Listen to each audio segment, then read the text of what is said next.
Hello and welcome. The number of COVID-19 cases are rising in India, but more dramatically in some states like Maharashtra, Punjab, Gujarat, and so on. And I'll come back to more of those in a moment. But the more important question, the point is that this is a surprise. Most people felt, whether in public policy or individuals, that as we went into 2021, that we were slowly seeing the back of this disease, and the number of cases had come down dramatically across the country, as well as more prominently in some cities and states. Now that's reversed, and more so in cities like Mumbai, where it's record peaks once again and beating records of 2020 as well. So the question now is, why is this happening? More importantly, what do we understand of this phenomenon? Is this the dreaded second wave, and why is it coming now as opposed to any point earlier? And finally, what do we need to do as from a public health perspective, as well as from an individual perspective? So let's look at the quick data points. Firstly, we are, of course, expanding our vaccination program. Almost more than 40 million people have been given one dose, and all citizens above the age of 45 will now get the vaccine from April 1st.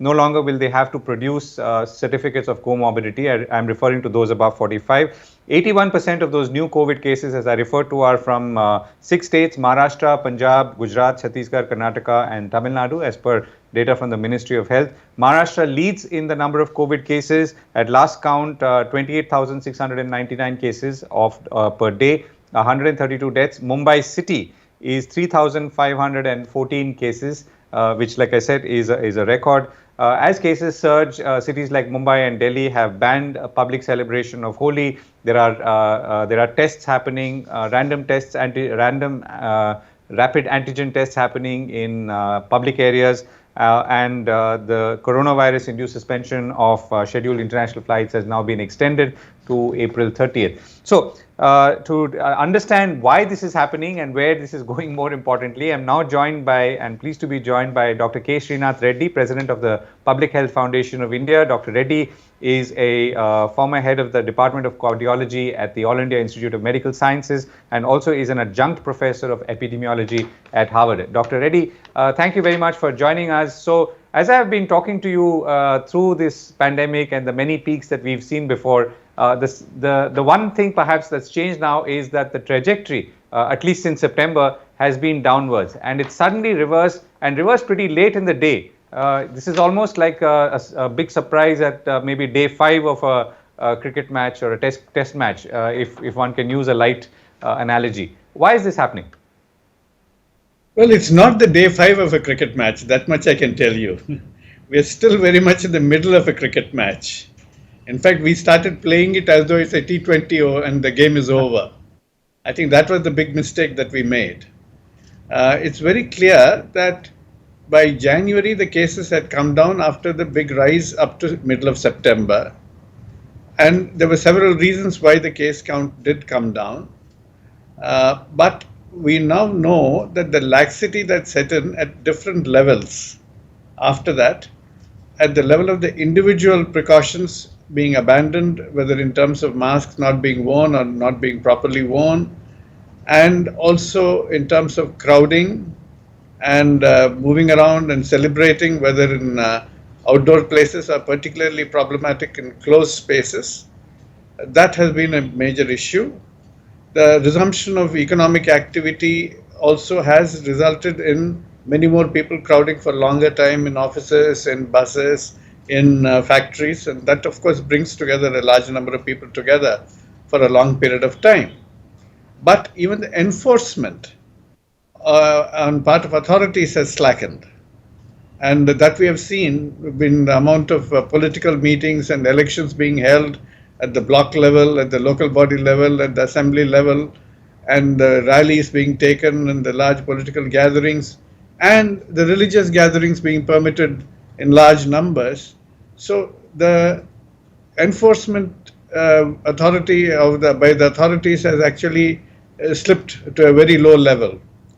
And the feeling that herd immunity is already here, which I've been cautioning against for quite some time, that don't think of it as the nirvana. It's not yet here, and we do not know when it will arrive.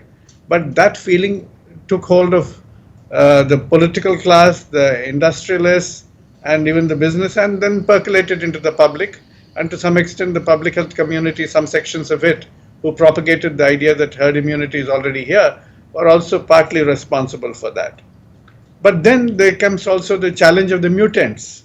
With travel increasing, international travel, we now also have mutants that have developed elsewhere already here, and it's possible that some mutants might have developed here, but we do not know the extent to which they are responsible because the genomic screening of the various positive tests is not at a level where we can say that the mutants are either responsible in a large manner or not responsible in a large manner. Right. So, one point on, the first question on where the disease is spreading specifically, most of it, as we can see, is south and west, or the western part of India. And like before, the middle, center, and east of India is relatively less affected. Now, many of the political rallies that you spoke of are happening more towards the east. Obviously, states like Bengal, where at least currently we are not seeing the kind of surge of cases. But whereas if you were to look at Maharashtra in isolation or Mumbai city, it sees a huge surge. So why is this then confined to, or such a surge confined to this place? Is it something else that data is either capturing here and not capturing somewhere else, or we're not understanding? It's possible that there could be undercounting, but I've also maintained fairly repeatedly and consistently that there is a different pattern of the virus spreading based on the level of economic development as well as urbanization. This is true globally when you compare countries and regions, and this is true within India when we compare different regions. The more urbanized a state, particularly with large cities with dense crowding, a lot of travel coming in to the state and out of the state, and within the state itself, a lot of industrial activity going on. There is a great opportunity for the virus to spread in large numbers.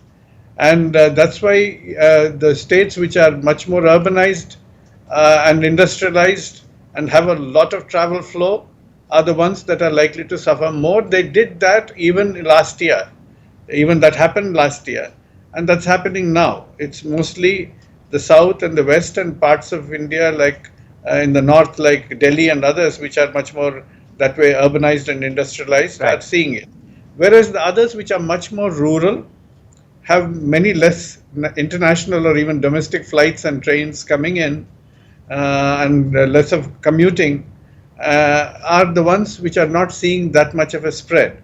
Yes, it's possible that there is undertesting and undercounting, but I believe it is much more the socioeconomic gradient that is determining the pattern of the virus spread.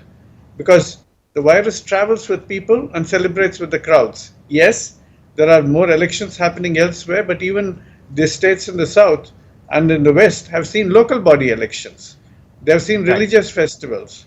So it's not as though they have not seen crowded events.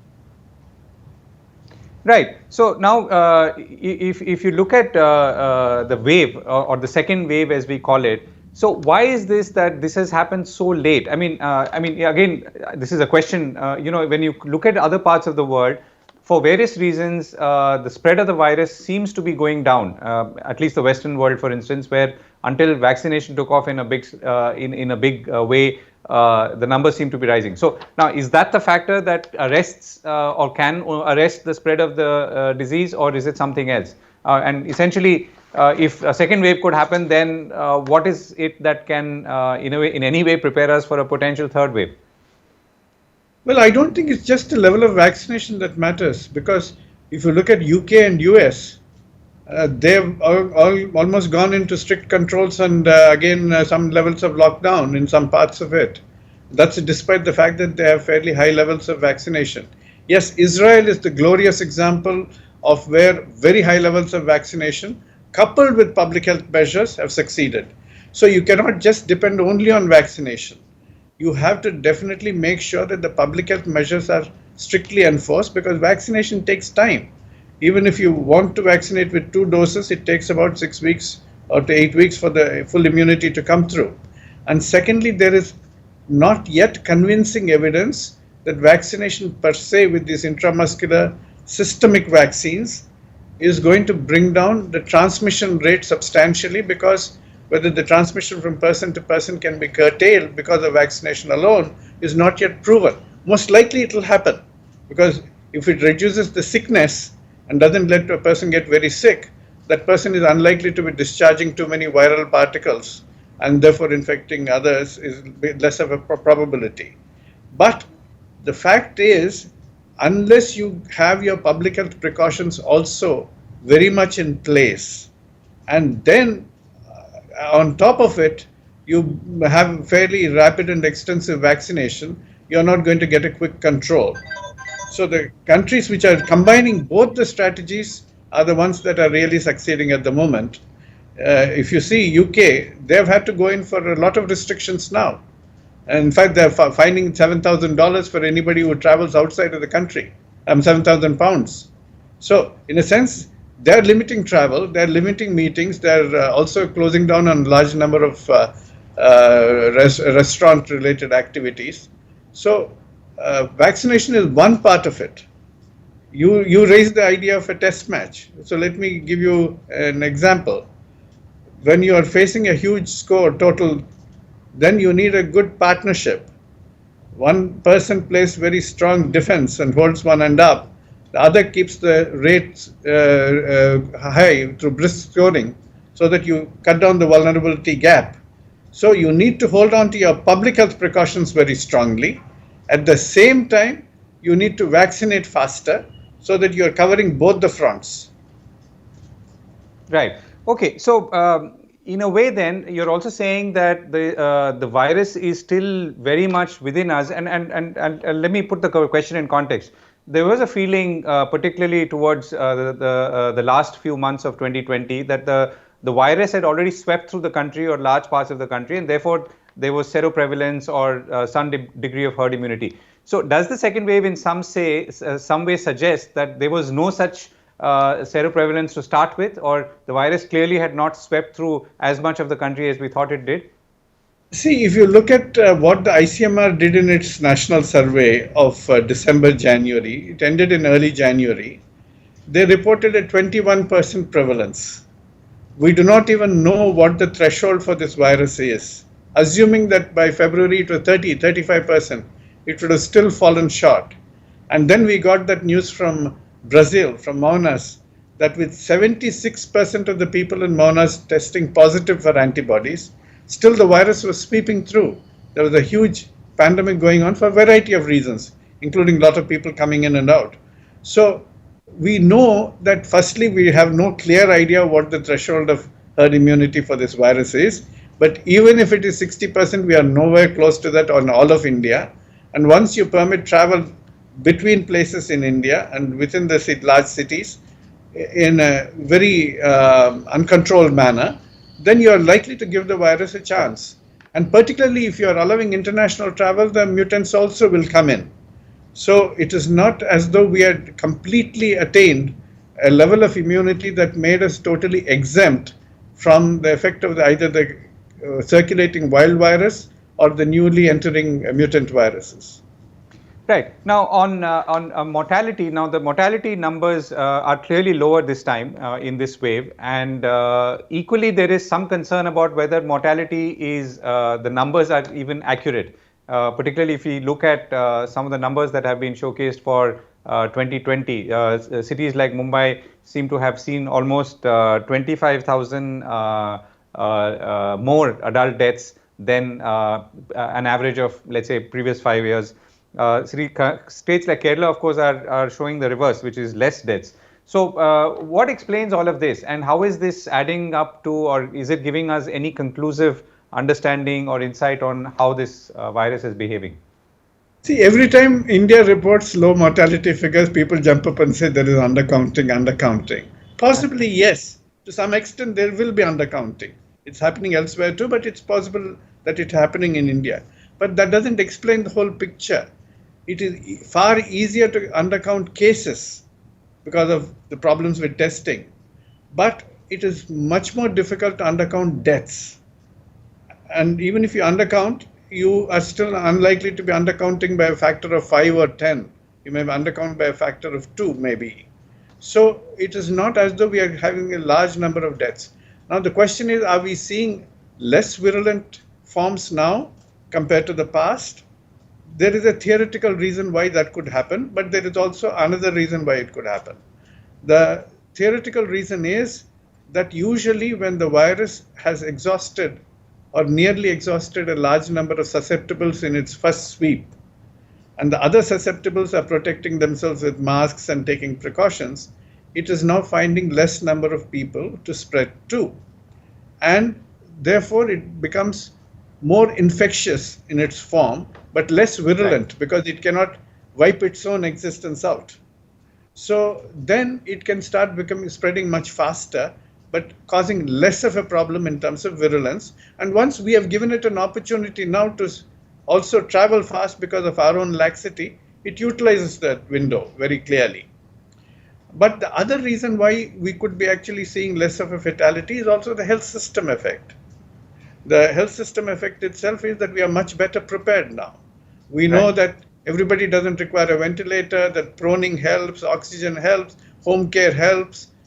And also, if you're actually having a less of a viral load because at least some of the people are wearing masks, then the viral load for even an infected person is going to be much less. So the severity of the disease may be altered, but our capacity to manage cases may be much better. So that's why we are probably seeing less mortality. But Right. it doesn't As you mean that as we Yeah, go ahead. it doesn't mean that we should be careless again, because if many more people get infected, then even if the virulence remains the same or slightly less, still the total number of cases getting seriously ill as a fraction of the large case count will still be high. Right. Okay. As we look ahead, Dr. Reddy, what's your sense? I mean, how should we be now responding at a public health level as well as finally as at an individual level? I think at the individual level, it's absolutely necessary that we must take all the precautions that are required in terms of wearing the mask regularly and properly in outdoor places, avoiding crowded, ill ventilated areas, and even if you're outside, try and walk briskly through the market and don't gather in large crowds for hours together in congregations, and avoid celebratory events, especially in indoor places. These are essential precautions that need to be taken. They sound so boring because they've been repeatedly stated, but they're absolutely essential because these are the fundamentals. Then, of course, we must increase the vaccination rates. I'm glad the government has said everybody above 45 now gets it, because firstly, we know that the comorbidities are difficult to be diagnosed for many people who might not have been evaluated previously by the healthcare system. A lot of people with diabetes and hypertension above the age of 45 may not be aware of it, but also that it is important to note that in India, particularly in urban areas, but also in rural areas, there's a much higher prevalence of these comorbidities at younger ages compared to the West. Just to give you a few stats, take the city of Delhi and compare it with Italy. In Italy, the prevalence of hypertension in the age group of 40 to 50 is 10.7%. In Delhi, the prevalence of hypertension in that age group of 40 to 50 is 40%. In the age group of 50 to 60, the prevalence is 45% in Delhi and 27% in Italy. Diabetes in Delhi, above the age of 20, the prevalence is 25.2%. It's threefold higher than that of Italy. So, in a sense, we know that people above 40 are very vulnerable. So, it is time to act and then give them the vaccine without asking for a medical certificate. And I'm glad that the government has decided to do that. So, we need to take personal precautions and step up the vaccination. Right. And when you say diabetics above 20, you mean 20 until, I mean, this is above 20 in general, or is it 20 to 30? No, no, about 20, about 20. So, I which mean, means obviously, a lot of obviously, people, there, even at 20, are diabetic and yeah, disproportionately. about 20 are diabetic, and I didn't want to frighten you with the pre-diabetic statement. So if you take the pre-diabetes, it's about 45%, about 20. So if you combine both, you're getting more than 70% of the people who are affected with diabetes or pre-diabetes. And all of them are more likely to fall severely ill if they're struck by the Right. virus. So you have to take precautions. Obviously, Right. between 20 to 30, the rates will be lower than at 40 to 50. So at least start at 45 or 40 and then say we'll cover everybody else because they are your most vulnerable because of your diabetes, because of your hypertension, because of your abdominal obesity, the fat, a variety of reasons. Right, right. Dr. Reddy, we've run out of time. Thank you so much for joining me and sharing your insights as always. Look forward to catching up with you and speaking with you again. Thank you so much.